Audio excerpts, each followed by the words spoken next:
उत्तर प्रदेश के पंचायत चुनाव के नतीजे आ गए हैं, जिसमें ज़्यादातर जिलों में बीजेपी को समाजवादी पार्टी ने कड़ी टक्कर दी है। इन चुनावों में बीजेपी को बड़ा नुकसान हुआ है। इसलिए अब हम उत्तर प्रदेश के पंचायत चुनाव के नतीजों का विश्लेषण करेंगे। जिस तरह विधानसभा चुनाव में पूरे राज्य की सरकार चुनी जाती है, ठीक वैसे ही पंचायत चुनाव में गाँव की सरकार का चुनाव होता है। इसलिए ये चुनाव बहुत महत्वपूर्ण होते हैं। इस चुनावी जमाघटा को सरल शब्दों में समझाएं तो पंचायत चुनाव में सत्तारूढ़ दल बीजेपी समाजवादी पार्टी से हार गई। समाजवादी पार्टी को बीजेपी से 223 सीटें ज़्यादा मिली, जबकि बीएसपी के प्रदर्शन में भी सुधार हुआ है। बहुत से लोग आज ये कह रहे हैं कि जब पंचायत चुनाव पार्टी के सिंबल पर लड़ा ही नहीं जाता तो ये बीजेपी की हार कैसे हुई।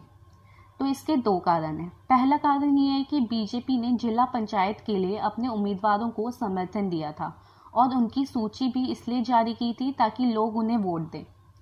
दूसरा कारण यह है कि पंचायत चुनाव में ये ट्रेंड रहा है, उसी पार्टी के समर्थन वाले उम्मीदवार की जीत दर्ज करते हैं जिसकी पार्टी की सरकार सत्ता में होती है, और अभी सत्ता में बीजेपी है, लेकिन इसके बावजूद बीजेपी को कम सीटें मिली।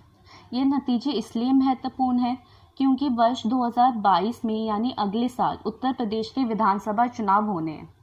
अगर हम इन चुनावों को यूपी का सेमीफाइनल मान लें तो ये नतीजे 2022 के विधानसभा चुनाव को लेकर क्या संकेत देते हैं। अगले साल विधानसभा चुनाव में बीजेपी के सामने सबसे बड़ी पार्टी अखिलेश यादव की होगी, यानी मुकाबला योगी आदित्यनाथ वर्सेस अखिलेश यादव हो सकता है। पंचायत चुनाव में बीजेपी को सबसे ज़्यादा नुकसान पूर्वांचल, अवध और मध्य यूपी के क्षेत्र में हुआ है।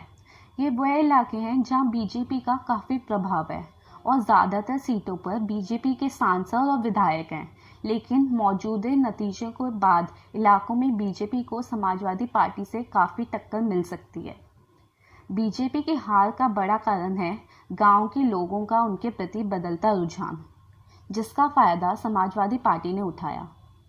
ऐसे में ये पॉइंट अगले साल के चुनाव में बड़ा बन सकता है। गांव के लोग क्या चाहते हैं, वो किसके साथ हैं, इस पर बीजेपी को सोचना होगा।